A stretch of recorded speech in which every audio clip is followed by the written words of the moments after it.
وَلَقَدْ يَسَّرْنَا الْقُرْآنَ لِلذِّكْرِ فَهَلْ مِن مُّدَّكِرٍ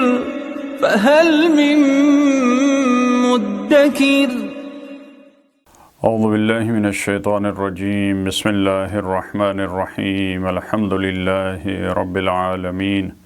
وصلی اللہ علی سیدنا و نبینا بالقاسم المصطفى محمد وعلى آلہ الطیبین الطاہرین المعصومین اما بعد اعوذ باللہ من الشیطان الرجیم وما كان لمؤمن ان يقتل مؤمنا الا خطأ ومن قتل مؤمنا خطأ فتحرير رقبة مؤمنة ودية مسلمة إلى أهله إلا أن يصدقوا فإن كان من قوم عدو لكم وهو مؤمن فتحرير رقبة مؤمنة وإن كان من قوم بينكم وبينهم ميثاق فدية مسلمة إلى أهله وتحرير رقبة مؤمنة فمن لم يجد فصيام شهرين متتابعين توبة من الله وكان الله عليما حكيما صدق الله العلي العظيم۔ پروردگار عالم نے سورہ نساء کی گزشتہ آیات میں جنگ، جہاد اور قتال کے احکام بیان فرمائے۔ وہ افراد جو شریک نہیں ہوتے، جو منافقین ہیں، جو کمزور ایمان والے ہیں، جو رسول اللہ کی اطاعت نہیں کرتے، بہت سارے معاملات میں رسول خدا کے محضر میں اقرار کرتے ہیں، لیکن جب خلوت میں جاتے ہیں، جب رات میں اپنی میٹنگز کرتے ہیں تو رسول اللہ نے جو حکم دیا ہوتا ہے، رسول خدا کے جو فیصلے ہوتے ہیں، اس کے خلاف اپنی رائے قائم کرتے ہیں۔ تو ان گزشتہ آیات میں پروردگار عالم نے خوبصورت انداز میں رسول اللہ کی جو معاشرے کے رہبر ہیں، جو لیڈر ہیں، جو آقا اور پیشوا ہیں، ان کے حقوق اور کس طرح سے ان کی اطاعت کرنی، اس کو بہترین انداز میں بیان فرمایا۔ اختلافات میں رسول خدا کی طرف رجوع ہے۔ اگر رسول خدا کوئی فیصلہ کرتے ہیں، تمہیں وہاں پہ اپنی رائے دینے کی اجازت نہیں ہے۔ رسول خدا کی اطاعت وہ اللہ کی اطاعت ہے، لہذا ہر معاملے میں مسلم معاشرے کو چاہیے کہ وہ رسول خدا کی اور اولی الامر کی اطاعت کرے۔ بعض جنگی معاملات میں جو دشمن کی چالیں ہوتی ہیں، گزشتہ آیات میں ان کی طرف متوجہ کیا کہ وہ لوگوں کو نا امید کرنے کی کوشش کرتے ہیں، لوگوں کو ڈراتے ہیں، جیسا کہ جنگ بدر کے آغاز میں یہ حالات پیش آئے، کفار مکہ نے یہ کام کیا تو مسلمانوں کو متوجہ کیا کہ اس طرح کی جب بات آتی ہے تو آپ رسول خدا کی طرف پلٹائیں، اولی الامر کی طرف پلٹائیں، ان کی رائے ان معاملات میں معتبر ہے۔ وہ جیسے حالات کو سمجھتے ہیں، وہ جیسے معاشرے کو سمجھتے ہیں، اس طرح اور کوئی نہیں سمجھتا۔ اب ان آیات میں جو سورہ نساء کی 92 نمبر اور 93 نمبر آیات ہیں، اس میں پروردگار عالم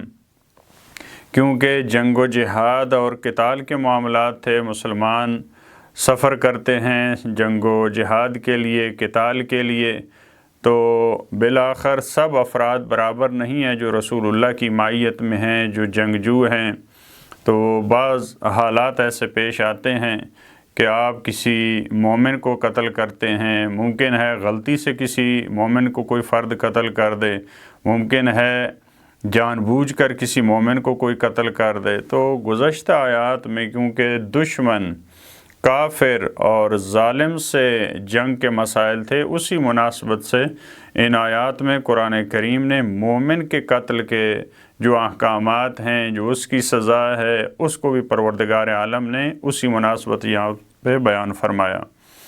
آیت نمبر 92 میں فرمایا وَمَا كَانَ لِمُؤْمِنٍ أَن يَقْتُلَ مُؤْمِنًا إِلَّا خَطَأً، فرمایا مومن کے لیے یہ سزاوار نہیں ہے کہ وہ ایک مومن کو قتل کرے۔ یہ جو احکام تھے گزشتہ قتل کے، یہ کافر کے احکام تھے، کافر حربی کے، جو آپ سے جنگ کرنا چاہتا ہے، جو مسلمانوں کو ختم کرنا چاہتا ہے، جو ان کو گھروں سے نکالتا ہے، یہ اس کے احکامات تھے۔ لیکن یہ مومن سے دور ہے، یہ مومن کو زیب نہیں دیتا، یہ مومن کے لیے سزاوار نہیں ہے، یا آپ اس طرح کہیں کہ وہ اصلاً مومن نہیں ہے جو ایک مومن کو قتل کرتا ہے۔ دیکھیں، مومن کو جو قتل کرنا ہے یعنی اس کے ایمان کی وجہ سے، مومن کو جو قرآن کریم نے کہا کوئی شخص کسی مومن کو یہ سزاوار نہیں ہے، زیب نہیں دیتا ایک مومن کو قتل کرے، یعنی یہ جانتے ہوئے، یہ سمجھتے ہوئے کہ یہ مومن ہے، تو کیونکہ وہ تو ایمان باللہ میں وہ تو سب سے بڑا ان کا اشتراک ہے، سب سے بڑی دوستی کی جو ان کو جوڑنے کی وجہ ہے وہ ایمان باللہ ہے۔ تو کیسے ممکن ہے کہ ایک انسان اسی وجہ سے ایک مومن کو قتل کر دے؟ الا خطأ، ہاں خطا میں ممکن ہے، غلطی میں امکان ہے، ایک مومن کو قتل کر دے غلطی کے ساتھ، وہ نہیں مارنا چاہتا تھا تلوار کے ساتھ، بندوق کے ساتھ، کسی بھی چیز کے ساتھ، مثال کے طور پہ اس نے گولی چلائی لیکن وہ ایک غلطی سے ایک مومن کو لگ گئی، یا رات کی تاریکی تھی اس نے فائر کیا اور وہ ایک مومن کو لگ گیا، غلطی میں ہو سکتا ہے، لیکن جان بوجھ کر یہ مومن کو قتل نہیں کر سکتا۔ اگر خطا میں، اگر غلطی میں قتل کرتا ہے تو اس کی بھی اپنی سزا ہے، اس کا بھی اپنا کفارہ ہے، وہ کیا ہے؟ وَمَن قَتَلَ مُؤْمِنًا خَطَأً، اور جو شخص ایک مومن کو غلطی سے قتل کرتا ہے، فَتَحْرِيرُ رَقَبَةٍ مُؤْمِنَةٍ، تو اس کے ذمے کیا ہے؟ وہ ایک غلام کو، وہ غلام جو مومن ہے، اس کی قید یہ ساتھ اس کی کنڈیشن لگائی ہے، ہر غلام کو آزاد نہیں کر سکتا انسان۔ تحریر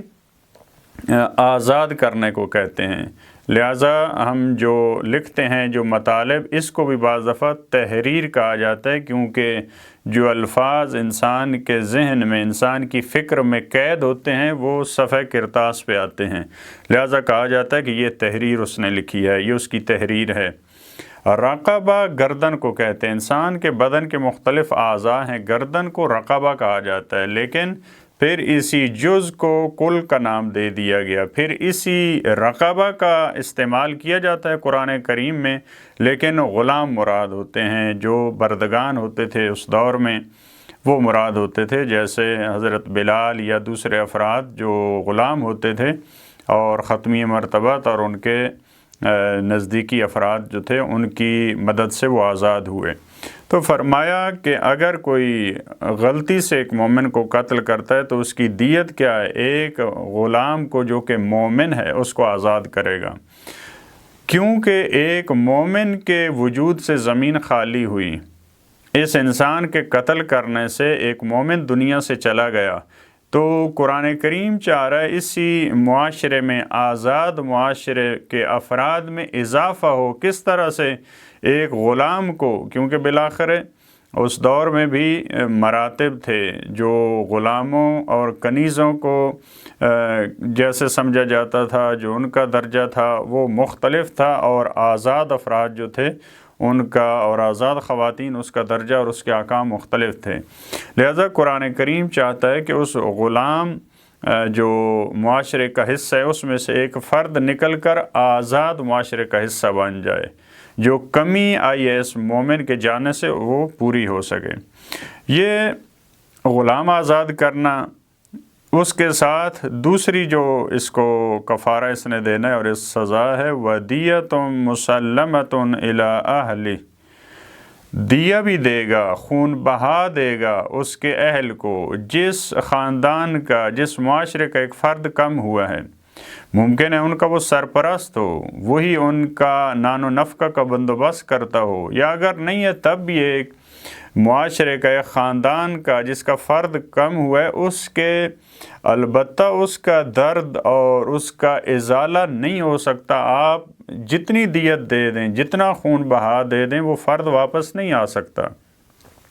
لیکن اسلام نے اور قرآن کریم نے اس لیے کہ کچھ ان کا درد کم ہو جائے، جو اس فرد کی کمی کی وجہ سے جو مالی مشکلات ان کے راستے میں آ رہی ہیں، اس کو کم کرنے کے لیے قرآن کریم نے یہ دستور دیا، فدیۃ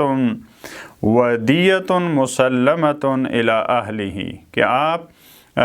جو دیا ہے، جو خون بہا ہے، اس دور میں 100 اونٹ تھے، یا اس کی قیمت آج کل کے دور میں یا کہا جاتا ہے کہ اس کا بدلہ جو ہے وہ 1000 دینار، وہ دیت کے طور پہ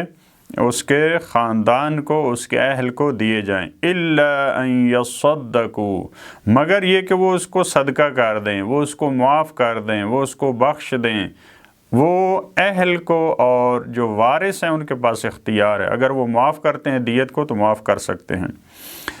دوسری جو کنڈیشن ہے یہاں پہ، فَإِن كَانَ مِن قَوْمٍ عَدُوٍّ لَكُمْ، اگر وہ مقتول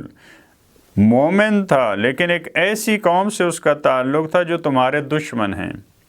اس کا پورا خاندان کافر ہے، وہ ایک فرد مومن تھا جس کو غلطی سے آپ لوگوں نے قتل کر دیا، اس کی سزا کیا ہے؟ فَتَحْرِيرُ رَقَبَةٍ مُؤْمِنَةٍ، اس کی سزا یہ ہے کہ ایک غلام آزاد کیا جائے۔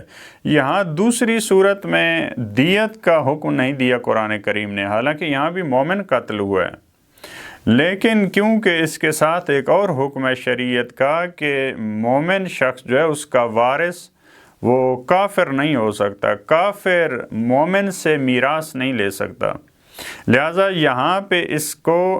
ایک جو ہے وہ کفارہ دینا ہے، ایک اس کی سزا ہے کہ وہ غلام آزاد کرے گا مومن، کیونکہ معاشرے کا ایک فرد کام ہوا ہے، اس کی جگہ پہ ایک مومن آ جائے گا، آزاد معاشرے کا حصہ بن جائے گا، لیکن دیا نہیں دی جائے گی، کیونکہ کافر جو ہے وہ جیسا کہ فقہ میں بیان ہوا ہے وہ مومن کا وارث نہیں ہو سکتا اور اس سے میراث نہیں لے سکتا۔ تیسری صورت اس میں وَإِن كَانَ مِن قَوْمٍ بَيْنَكُمْ وَبَيْنَهُمْ مِيثَاقٌ، اگر وہ فرد جس کو آپ نے قتل کیا ہے جو مقتول ہے وہ ایسی قوم میں سے تھا جس قوم کے اور تمہارے درمیان معاہدہ ہے، میثاق ہے، ممکن ہے وہ اہل کتاب ہیں، ممکن ہے وہ ذمی کافر ہوں، مسلمانوں کے علاقے میں رہ رہے ہیں، ملک میں رہ رہے ہیں، وہاں پہ جزیہ دے رہے ہیں، ان کے ساتھ آپ کا ایگریمنٹ ہے، یا کافر ہیں جن کے ساتھ وقتی طور پہ آپ نے معاہدہ کیا ہوا ہے، وہاں پہ جنگ بندی ہے، تو اس میں سے ایک فرد مومن جس کو غلطی سے آپ نے قتل کر دیا، اس کی آپ کو سزا اور کفارہ کیا ہے؟ فدیۃ مسلمۃ الی اہلہ، یہاں پہ آپ نے دیت کر دینی ہے۔ اس سے پہلے والے مرحلے میں وارث کافر ہیں، لیکن کیونکہ وہ کافر دارالحرب والے ہیں، آپ سے حالت جنگ میں آپ کے دشمن ہیں، وہاں پہ آپ نے اس کو خون بہا نہیں دینا، لیکن میثاق کی اور عہد و پیمان کی اتنی اہمیت ہے اسلام میں، اگرچہ اس کے وارث بھی کافر ہیں، لیکن کیونکہ آپ کا ایگریمنٹ ہے ان کے ساتھ، عہد و پیمان ہے، اس وجہ سے اس فرد کی دیت ان کو دی جائے گی۔ وَتَحْرِيرُ رَقَبَةٍ مُؤْمِنَةٍ، اور جو غلام آزاد کرنا ہے مومن وہ بھی ساتھ ہے، جیسے پہلی صورتوں میں بیان فرمایا۔ فَمَن لَّمْ يَجِدْ فَصِيَامُ شَهْرَيْنِ مُتَتَابِعَيْنِ، جو غلام نہ پائے، جس کو غلام نہ ملے، کیونکہ جیسا آج کل کا ماحول ہے وہاں پہ افراد کو جو ہے میسر نہیں ہوتا، جو غلام کا سسٹم تھا اس وقت، اس دور میں آسانی سے مل جاتے تھے غلام، لیکن اگر غلام نہیں ملتا، فَمَن لَّمْ يَجِدْ فَصِيَامُ شَهْرَيْنِ، تو وہ کیا کرے گا؟ وہ 2 مہینے کے روزے رکھے گا، متتابعین، جو پے در پے ہیں، لگاتار 2 مہینے کے روزے، توبۃ من اللہ، یہ اللہ کی طرف سے اس کے لیے توبہ کا بندوبست کیا گیا، کیونکہ جو انسان قتل کرتا ہے ایک مومن کو، اگرچہ اس نے غلطی سے کیا ہے، پروردگار عالم جو اس کے آثار ہیں اس کو مٹانے کے لیے اس کی اب جو اخلاقی اور روحانی اور نفسیاتی جو کیفیت ہے اور نفسانی کیفیت ہے، پروردگار عالم اس میں بہتری لانے کے لیے اس کو توبہ کا حکم دیتا ہے، اور اس کی توبہ کا طریقہ یہ ہے کہ یہ 2 مہینے روزے رکھے گا۔ البتہ یہ روزوں کی 2 مہینوں کی کیفیت کیا ہے، غلام کو آزاد کرنا، اس کی دیت، اس کے آج کل کے مطابق احکام کیا ہیں، اس کی پوری تفصیل فقہی کتب میں موجود ہے۔ وَكَانَ اللَّهُ عَلِيمًا حَكِيمًا، اور اللہ علم والا ہے اور حکمت والا ہے، وہ علیم ہے۔ جب اس طرح کے احکامات میں پروردگار عالم یہ حکم بیان کرتا ہے کہ آپ نے یہ دیت دینی ہے، یہ غلام آزاد کرنا ہے، آپ نے یہ روزے رکھنے ہیں، تو وہ اس کے علم میں ہے، اور پروردگار عالم کے یہ بھی علم میں ہے کہ کس نے جان بوجھ کے کسی مومن کو قتل کیا اور کس نے خطأ میں اور غلطی میں کیا ہے۔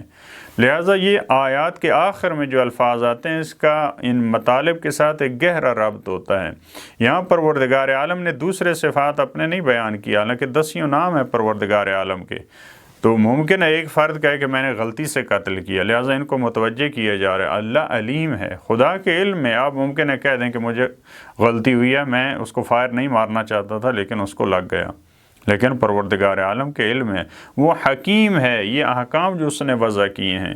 یہ کہا ہے آپ کو غلام آزاد کرنا ہے، اتنی دیت دینی ہے، اس سے زیادہ کیوں نہیں، اس سے کم کیوں نہیں، یہ سارے احکامات پروردگار عالم کی حکمت کے تحت ہیں۔ خداوند عالم ہمیں توفیق دے